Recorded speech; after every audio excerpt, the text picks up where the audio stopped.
Everyone dreams of living an uncommon life, and the best asset you have to achieve your dreams is you. Welcome to the Uncommon Wealth Podcast. We're going to introduce you to people who are living uncommonly. We're also going to give you some tools and strategies for building wealth and for pursuing an uncommon path that is uniquely right for you. Hello and welcome everybody to an episode of the Uncommon Wealth Podcast, where I'm your host, Phillip Ramsey. Thanks for tuning in. Today, I thought I would shoot a podcast and help ChatGPT decide what the topics are. And so I just Googled or ChatGPT'd what are the top 5 things that people are searching for in financial services or finances. And here are the 5 things that it came up with. First thing, how do I write a check? Second thing, how do I create a budget and stick to it? That's interesting. Third thing, what is a good credit score? Interesting.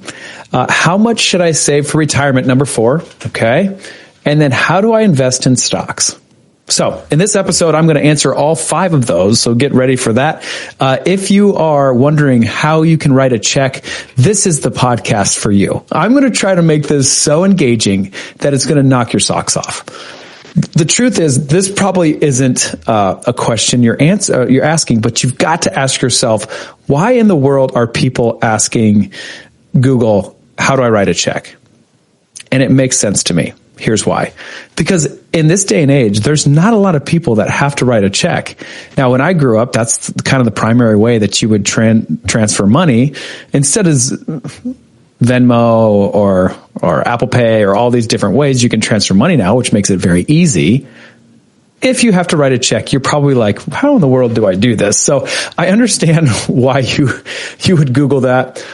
Fairly easy. You just have to follow it through, date the check, write the recipient's name on the check, enter the amount and the numbers, sign the check, and then if you want to add a memo for the purpose, you can do that. But here's the interesting part that I feel like I screwed this up so many years until I figured out that, or I think somebody told me. So let me glean some information to you and let me pass this kind of wisdom off to you.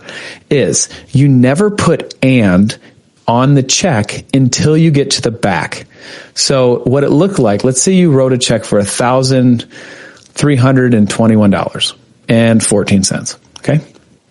So you would write $1,314.14 you'd write that in the number, and then you'd write that out, $1,314.14. Or 14, and then you 14 over the 100, and then you put, dollars. The dollars is usually at the end, but you don't write like, I think I've done this in the past, $1,314.14 like you don't put more than one "and" in it. You only put the "and" when the decimal's there. So there's my quick information for you. If you're writing checks and you're writing 2 things, maybe it's $315 and whatever the cents are, and no cents, but that's the way you're technically supposed to do it. Now, will they catch it if you do it wrong? They will, because I've done it for many, many years until I figured out, like, no one should put "and" in the dollars amount. It should come where the decimal is, and then you write your cents, and then you kind of put a squiggly line to the dollars. That's how you write a check. I hope that made it impactful for you. Okay. The second one is, how do I create a budget and stick to it? Now, I love trying to kind of get in my head around the people who are Googling this.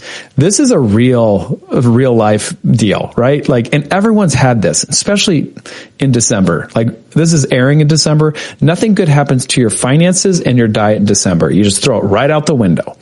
And so to try to find how to create a budget, and the next part, and stick to it, is very interesting. And I think there's a lot of people who are searching for that.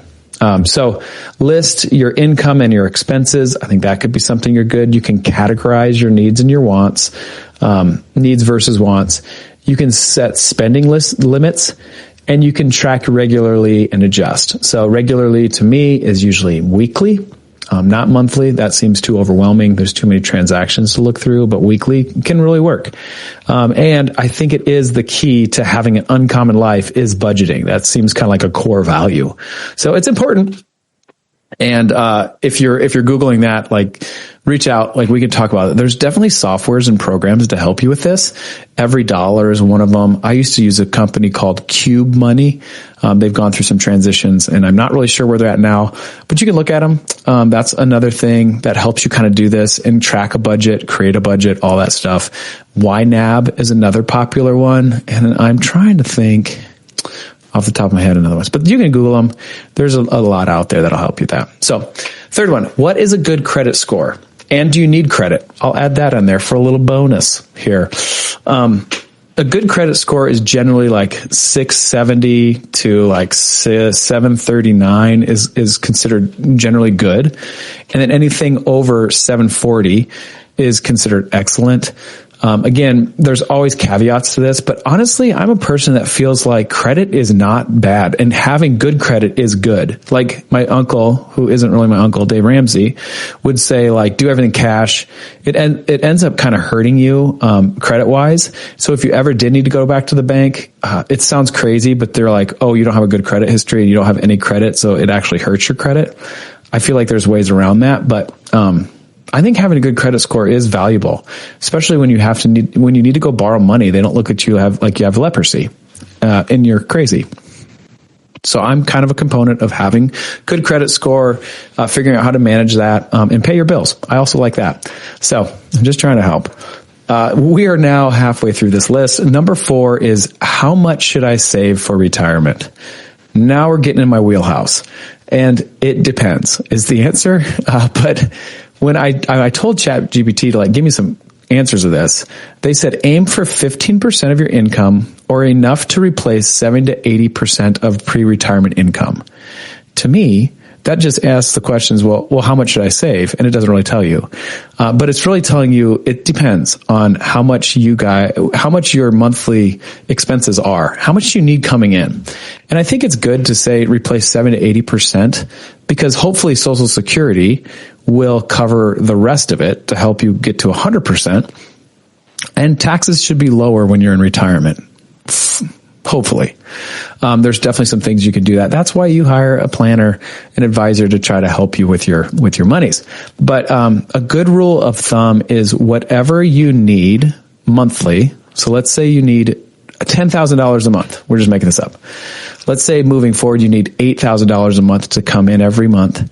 And then you take that number and then you figure out what it would be to get that monthly. So if you took, I'm trying to do the math quick, $8,000 times 12, that's $96,000 you would need to come in. And then you divide that by 0.04 and you see that's $2.4 million. That is the back of the napkin math. It depends on how old you are and how much you got going on. Depends on a lot of things, but that's like the quickest way to do it. So take the number that you need monthly, times it by 12, divide it by 0.04. Back of the napkin. Is that going to be for everybody? The answer is no. And there's a lot more calculations that come into it and you think through it. There's a lot of psychological stuff that kind of you can talk through, amount of debt load that you're carrying.